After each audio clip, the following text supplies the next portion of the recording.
জয় রাধে, জয় নিতাই চৈতন্য। নমস্তে ত্রিকাল সত্যায় জগন্নাথ সুতায় চ সভৃত্তায় সভক্তায় সপার্শ্বদায় নমো নমঃ। আমাদের বাঙালির প্রাণের ঠাকুর গৌরাঙ্গ সুন্দর, গৌরাঙ্গ মহাপ্রভু। তাই সেই জগন্নাথ সুত শচীসুত শচীনন্দন গৌরহরিকে আমরা ভক্ত, প্রভুর ভৃত্য এবং প্রভুর পার্ষদ সহিত কোটি কোটি প্রণাম করি। আমাদের মতো বাংলায় অভাগ্যের কপালে গৌরচন্দ্রের উদয়। আমাদের বাংলা ঠাকুর গৌরাঙ্গ সুন্দর বলছেন, মহাপ্রভু আমি আসছি সম্পূর্ণ বৃত্তান্তে, কবে পালন হবে, কিভাবে পালন করবেন। তো এই মহাপ্রভু পূর্ণিমায় জন্মগ্রহণ করলেন কেন? বলছেন রাধা অষ্টমীতে জন্মগ্রহণ করলেন, কৃষ্ণও অষ্টমীতে জন্মগ্রহণ করলেন, গৌরাঙ্গ মহাপ্রভু পূর্ণিমায় কেন? বলছে ৮ যোগ করলে কি হয় দেখো, ১৬ হয়। তাই ১৬ কলায় ভগবান শ্রী গৌরহরি জন্মগ্রহণ করলেন। তা তিনি যেদিন জন্মগ্রহণ করলেন, আবির্ভাব হলেন, ভগবান প্রকট হন, আবির্ভাব হন, যদিও অজন্মা, কিন্তু ভাগবতে বলছেন যে ভগবান জন্মগ্রহণ করেন। আবার অন্যান্য শাস্ত্রে বলছেন ভগবান ভক্তের ইচ্ছা অনুযায়ী করেন, যার যেমন ইচ্ছা সেই জন্য ভগবান প্রকট হন। কারণ একমাত্র তারই প্রকাশ সমস্ত জগৎময়, তারই প্রকাশ সমস্ত ব্রহ্মাণ্ডময়। আবার সেই মহাপ্রভু যখন উদয় হলেন তখন চাঁদে গ্রহণ লাগলো। কেন না, বলে গৌর চাঁদ উঠেছে তো, তাই ওই চাঁদকে ফিকে দেখাচ্ছে, তাই ওই চাঁদ লজ্জায় মুখ ঢেকে নিয়েছে। আমার গোরা চাঁদ উদয় হয়েছেন বাংলার আকাশে। সমস্ত ত্রিভুবন পাবন কৃপায়ালেশম তং প্রণমামি চ শ্রী সচিতনয়ম, যিনি উজ্জ্বল বর্ণ গৌরবর্ণ দেহম কৃষ্ণবর্ণম তৃষা অকৃষ্ণম সাঙ্গপাঙ্গস্তপার্ষদম যজ্ঞৈ সংকীর্তন প্রায়য়ন্তি হি সুমেধস। তিনি সুমেধ, সেই ভগবান। আমরা 2024 সালের গৌর পূর্ণিমা পালন করব। ভারত বাংলাদেশ আদি এশিয়ার বেশিরভাগ দেশেই আমরা 25শে মার্চ অর্থাৎ সোমবার 2024 সালের। এবং এই গৌর পূর্ণিমা অবশ্যই উপবাসের নিয়ম হচ্ছে চন্দ্র উদয় পর্যন্ত, সূর্য উদয় থেকে চন্দ্র উদয় পর্যন্ত। যদি কেউ অসুস্থ থাকেন আপনারা নিজেদের মতো করতে পারেন। মহাপ্রভু হরিনাম দিয়েছেন, কারণ মহাপ্রভু যদি এই হরিনাম না দিতেন আমাদের উদ্ধার হতো না। তাই তার এই করুণায় আমাদের সমস্ত বাঙালির প্রয়োজন এই গৌর পূর্ণিমা খুব করে উদযাপন করার, খুব করে আরাধনা করার।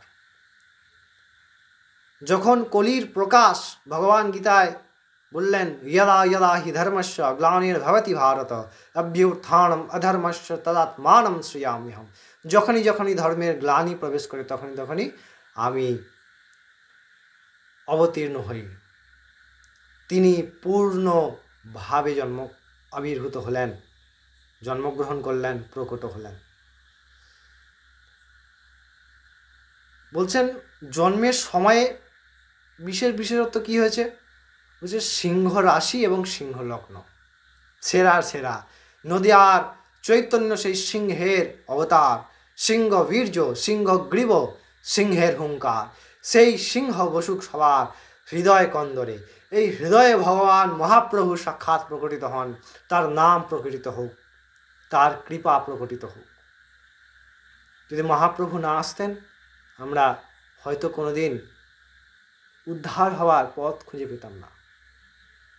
রাধা কৃষ্ণের লীলা কি তা জানতে পারতাম না।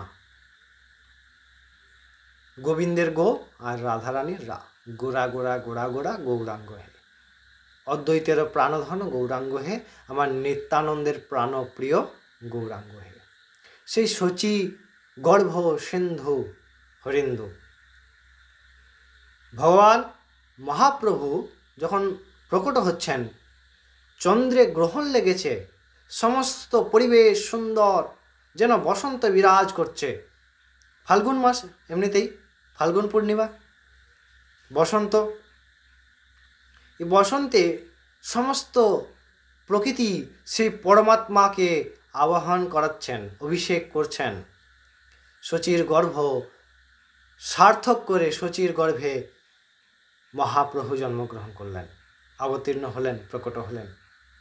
তাই আমরা সবাই খুব আনন্দের সাথে গৌর পূর্ণিমা পালন করি। এমন প্রাণের ঠাকুর আর হবে না, এমন প্রাণের প্রিয় আর কেউ হবে না গো। আমরা সবাই এই দিন মহাপ্রভুর অভিষেক করি। দই, দুধ, ঘি, মধু এবং গঙ্গা জল নয়, এমনি জল। কেন? গঙ্গা মহাপ্রভু বলুন বা বিষ্ণু বলুন বা নারায়ণ বলুন বা শিব বলুন বা মহাদেব বলুন বা যাই বলুন তাকে, সেই ভগবানের চরণ থেকে আবির্ভূত হয়েছে। তাই চরণের জল তো মাথায় দেওয়া যায় না। তাই আমরা ভাবি প্রভুর মতো মাথা আছে, আমাদের মতো মাথা আছে, চরণ আছে, দেহ আছে। তিনি তো অনন্ত। তিনি আমাদের মতো জীবকে কল্যাণ, আমাদের মতো জীবের উদ্ধার করার জন্যে তিনি সেই অনন্ত অসীম সীমার মধ্যে সেই অসীম প্রকাশিত হচ্ছেন নদিয়ার মাটিতে। এই নদিয়া আমাদের পরম ধাম। সেই নদিয়ার ধুলো যদি হতে পারতাম, এই দেহের মৃত্যুর পর দেহটা যদি নদিয়ায় মিশে যেত, তাহলে আমার গৌর কোনো না কোনো বার আবার আসার সময় আমার সেই দেহে, যে দেহ মিশে মাটি হয়েছে, সেই মাটির উপর দিয়ে গৌর নাম করতে করতে যায় আর চরণ লাভ হয়। আমাদের তো তার সাধ্য নাই, তিনি করুণা করে করছেন। তাই সেই মহাপ্রভুকে আমরা সবাই মিলে স্মরণ করি, খুব করে রান্না করে ভগবানকে ভোগ লাগাই এবং খুব হরিনাম, সেই মহাপ্রভুর করুণায় যে হরিনাম আমরা পেয়েছি সেই হরিনাম করি, যাতে করে আমরা সেই মহাপ্রভুকেই অন্তে পেতে পারি। তাই সবাই খুব করে গৌর পূর্ণিমা করুন। আমরা গৌরের বিশেষ একটি সুন্দর লীলা নিয়ে আরেকটি ভিডিওতে ফিরে আসবো। অবশ্যই সঙ্গে থাকুন, যুক্ত হয়ে লাইক, শেয়ার এবং সাবস্ক্রাইব করতে ভুলবেন না। এবং আমরা প্রত্যেকটি বারব্রত এবং উপবাসগুলি নির্দিষ্ট সময় আপনাদের জন্য স্বাস্থ্যসম্মতভাবে দিয়ে থাকি।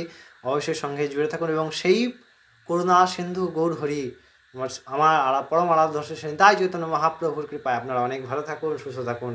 জয় রাধে, জয় নিতাই চৈতন্য।